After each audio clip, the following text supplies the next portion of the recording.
Plastic Surgeon has been crowdfunding to help provide PPE for NHS staff. A Just Giving appeal set up by Hootan Ahmadi has so far raised more than £56,000. Hootan joins us now from Harrow in northwest London. Welcome to you, and thanks for the efforts you're making. Some people will say, however, that this is not something money can buy. There is a shortage of PPE.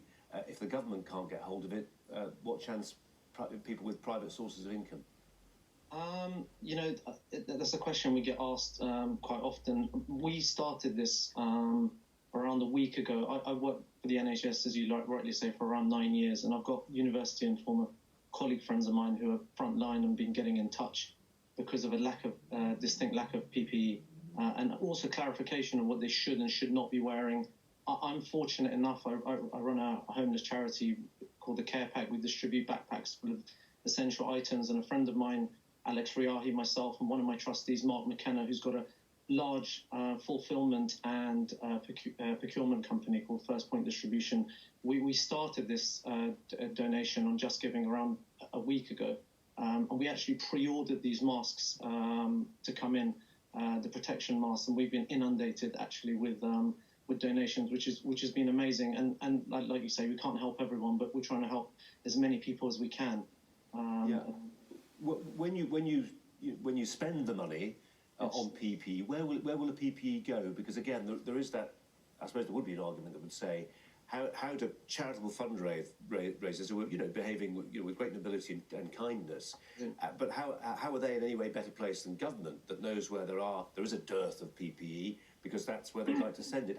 How do you know better where this stuff should go? I think, Colin, what I would say is we don't know better, but what I do know is that frontline people are constantly contacting me and emailing us on the email that we've set up on the Just Giving page, saying that they do have a distinct lack of personal protective equipment, especially face masks, and we are trying to get to as many people as possible. I think in terms of the government, it's not a procurement problem as such, it's more of a distribution issue. And up until this morning, I'm getting emails, especially from primary care, general practices, hospices like the gentleman you had on before, saying that they just don't have the equipment. So just because we can't reach everyone doesn't mean we shouldn't help some people.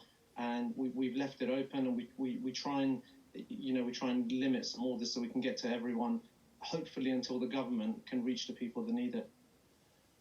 Hootan, you are dealing with people, as you say, who really want to do what they can during this time of national crisis. I mean, you must be registering a lot of frustration amongst those people who are, just desperate to get the PPE that they need to, not just to protect themselves, but protect the people they're caring for.